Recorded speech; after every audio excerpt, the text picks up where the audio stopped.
परळीला का गेलं, इथे ते बाबा या गोष्टीला लोकप्रतिनिधी त्यावेळेस काय करत होते, परळीला ज्यावेळेस जात होते त्यावेळेस अमित देशमुख काय करत होते इथं? हेच काँग्रेसचे लोक होते ना, ज्यांच्या नेतृत्वाखाली काँग्रेस लढते, त्यावेळेस कुठे होते अमित देशमुख, कुठे होते काँग्रेसवाले त्यावेळेस?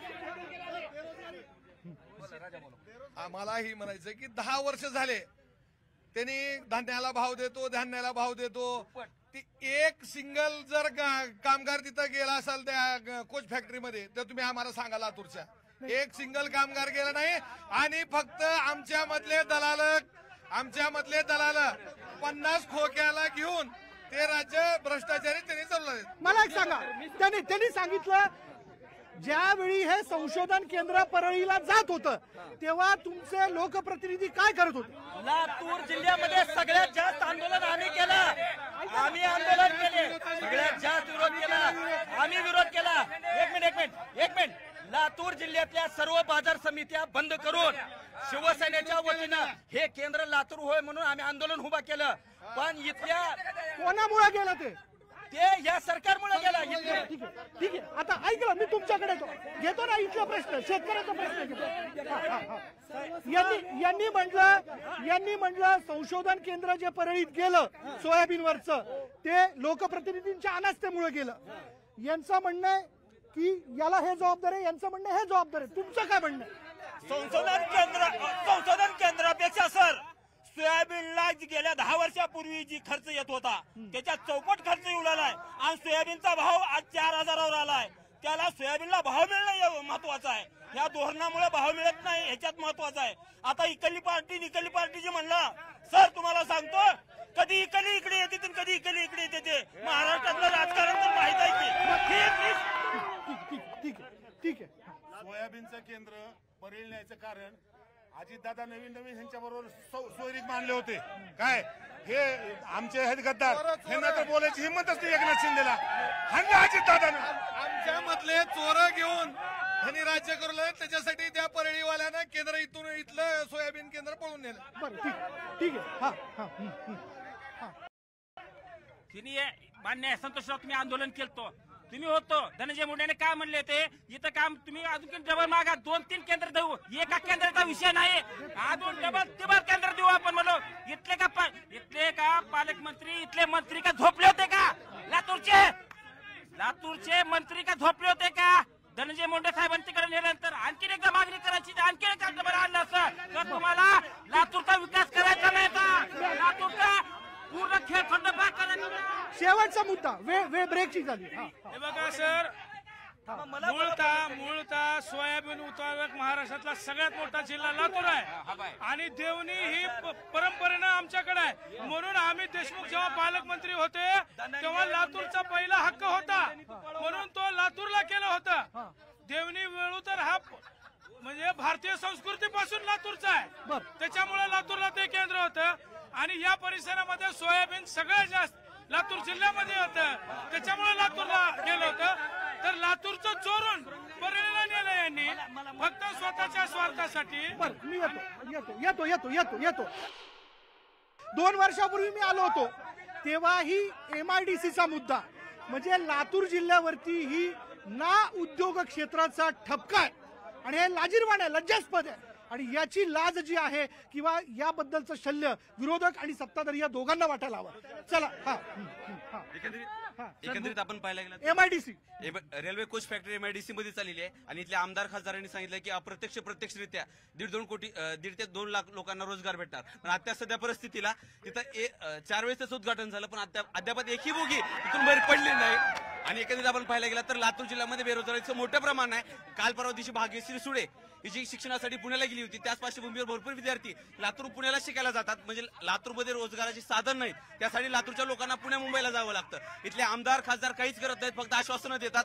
पाणी प्रश्नामुळे इंडस्ट्रीज लातूरला येत नाहीत. पाणी हा मूलभूत प्रश्न आहे, त्यासाठी जायकवाडीचं पाणी आणतो, उजनीचं पाणी आणतो. आतापर्यंत कुठलंही पाणी आलं नाही आणि इंडस्ट्री त्याच्यामुळे लातूरला येत नाहीये. बरं ठीक आहे. सर, मोदी सरकार सत्तेवर आलं की प्रत्येक युवकांना म्हणजे देशातील युवकांना 2 कोटी युवकांना आम्ही रोजगार देऊ म्हणून, पण किती युवकांना रोजगार दिला हा मोठा प्रश्न आहे. आजही महाराष्ट्रातील लातूर जिल्ह्यातील प्रत्येक युवक हा पुण्यासारख्या शहरामध्ये रोजगारासाठी जातो, परंतु या लातूरमध्ये काँग्रेस 50 वर्ष सत्तेवर आहे, बीजेपी 10 वर्ष झालं सत्तेवर आहे, पण आमच्या विद्यार्थ्यांचे प्रश्न केव्हा मिटवणार? आमच्या युवकांच्या हाताला काम केव्हा देणार?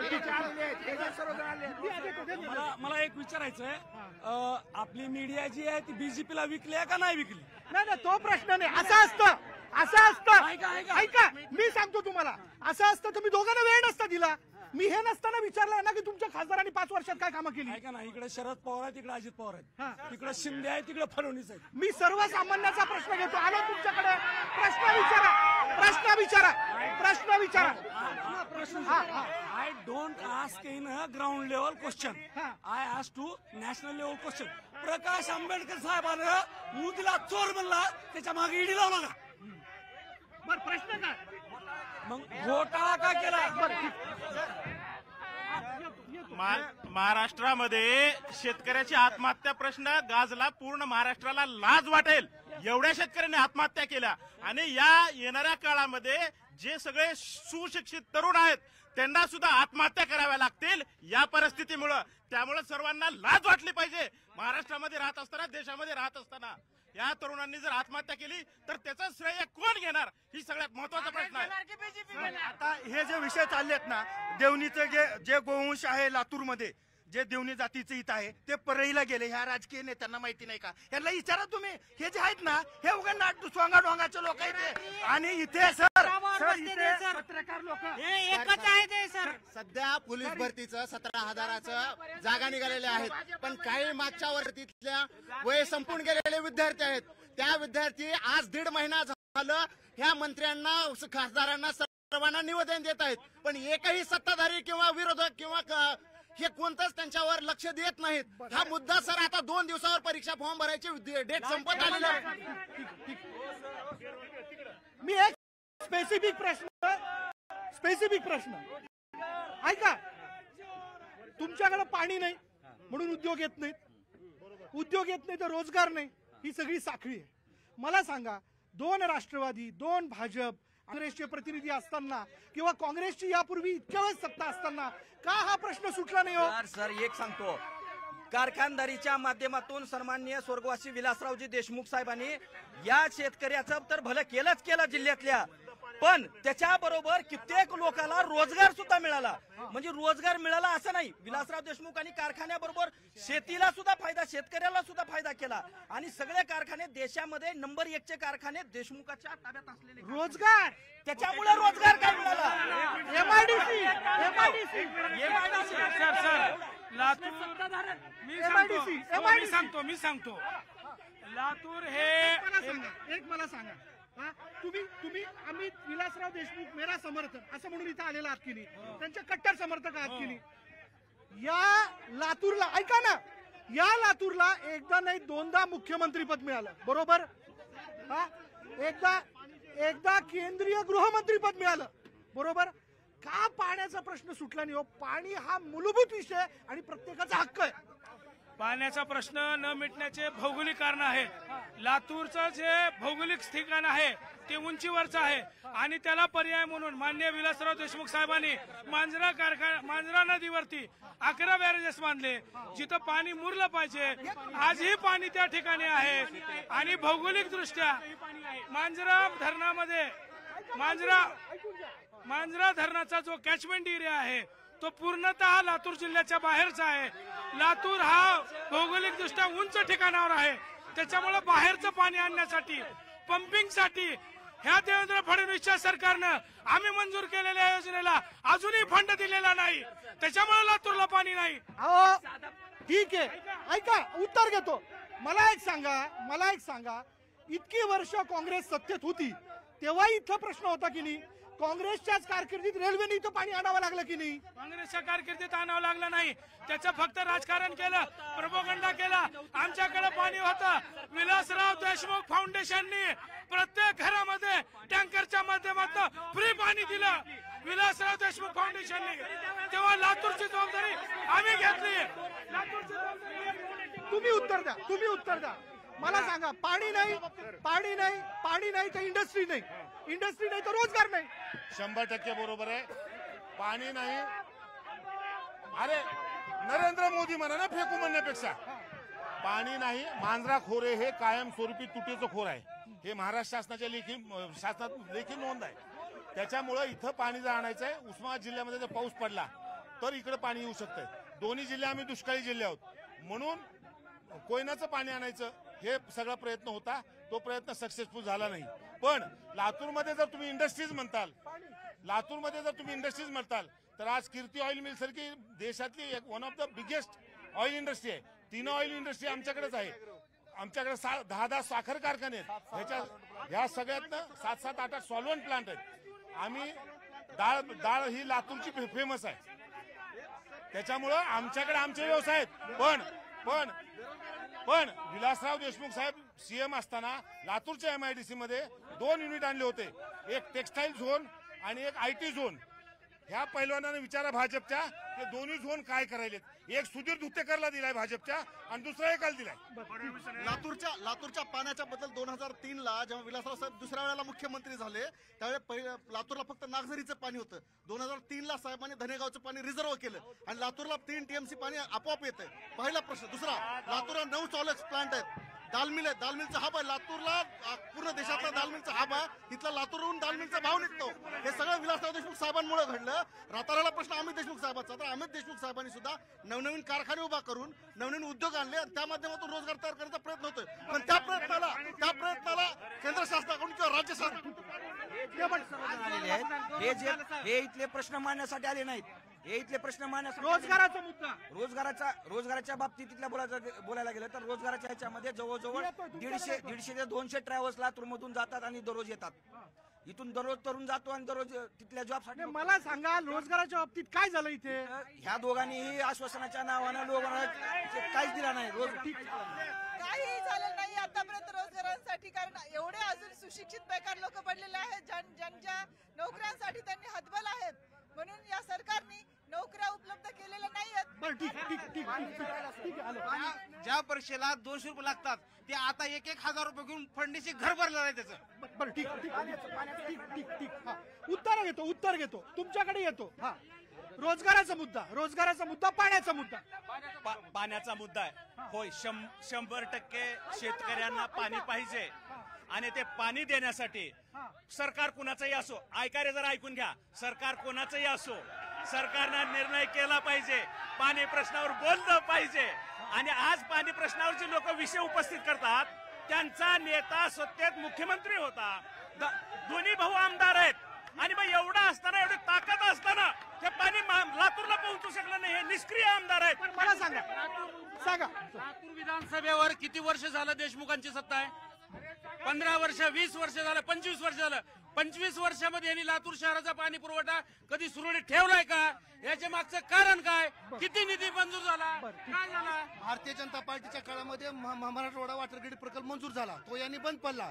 अल्को प्लस आणि जो 2 कारखाने यांचे होते ते दोन्ही कारखाने यांनी बंद पडले.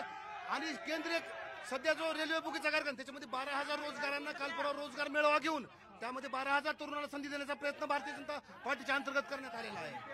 मला एक सांगा, माझा प्रश्न तुमच्या जिल्ह्यावरती ना उद्योग क्षेत्र हा ठपका का लागला? सर, भौगोलिक परिस्थिती दुष्काळग्रस्त आहे. आता वॉटर ग्रीडचं काम कम्प्लीट होणार आहे. पाणी आले नंतर सगळे प्रश्न सुटणार आहेत.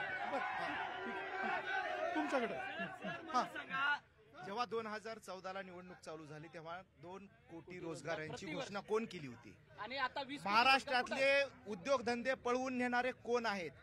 महाराष्ट्रातला सगळ्यात मोठा होणारा जो प्रोजेक्ट होता तो गुजरातला का नेला? सुरतला हिऱ्यांची जी हे होती ती सुरतला का नेली? रोजगाराच्या बाबतीमध्ये बोलायला भाजपाकडे तोंड नाही. भाजपानं लष्करामध्ये सुद्धा नोकऱ्या देण्यासाठी अग्निवीर योजना आणली. याच्यासाठी वाईट अवस्था कोणती असू शकते? ठीक. वेल कारखाना जो आणला होता विलासराव साहेबांनी आणि हे किती दिवस विलासराव देशमुख साहेबांचं नाव घेऊन जगणार आहेत? यांच्या काळात यांनी काय कर्तृत्व केलं? जगूया सपने पप्पाचे. विलासराव साहेब स्वप्न किती दिवस जगणार आहेत? यांचं वैयक्तिक कर्तृत्व काय लातूरमध्ये?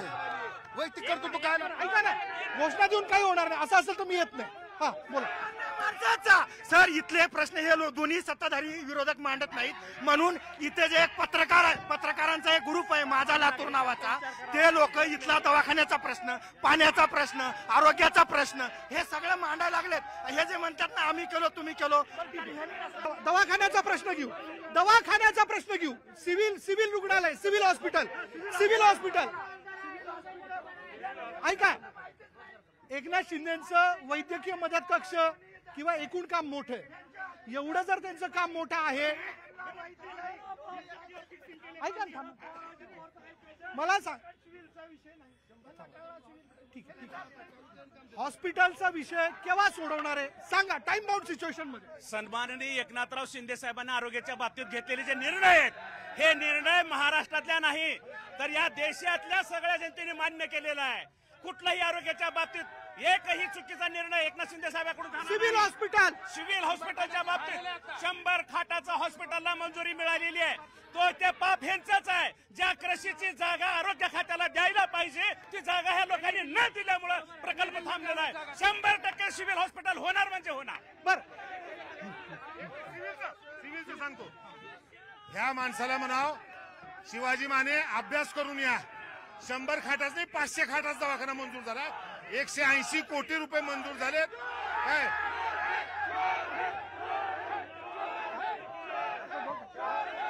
बोलायला पाहिजे की नाही, कधी बोलायला पाहिजे की नाही.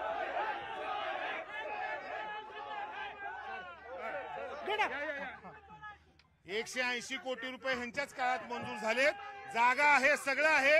ह्यांची मानसिकता नाही. ह्यांना ज्या कॉन्ट्रॅक्टरला द्यायचंय त्या कॉन्ट्रॅक्टरला देता नाही गेले म्हणून आमचा दवाखाना होत नाहीये.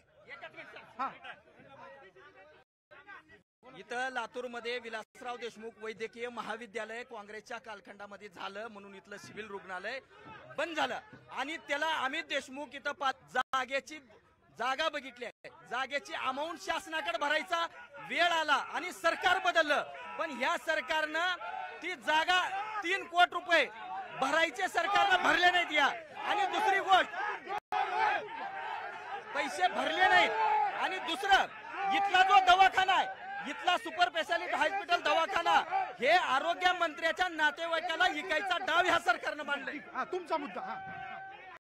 आज महाराष्ट्रात सर्वात जास्त दलितांवर अत्याचार होत आहेत केवळ लातूर जिल्ह्यातच.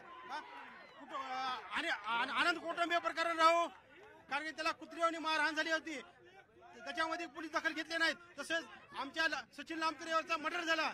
तसेच आणि रेणापूरमध्ये तपघाडे प्रकरण, आज महिलेवर लातूरच्या एक मुलीवर अत्याचार झाला, तिचा मर्डर झाला. अशा ह्या महाराष्ट्रात माणूस सुरक्षित नाही, आज महिला सुरक्षित नाही. विलासराव देशमुख साहेबांच्या काळात आज एखादी महिला जर रात्री बेरात्री जात होती तर बिंदास ती घरी पोहोचत होती, पण आज भाजपच्या काळात, ह्या शिवसेनेच्या गद्दारच्या काळात आज महिला सुरक्षित नाही, दलित सुरक्षित नाही. बियर शॉपी एक शासनाचे अनुदान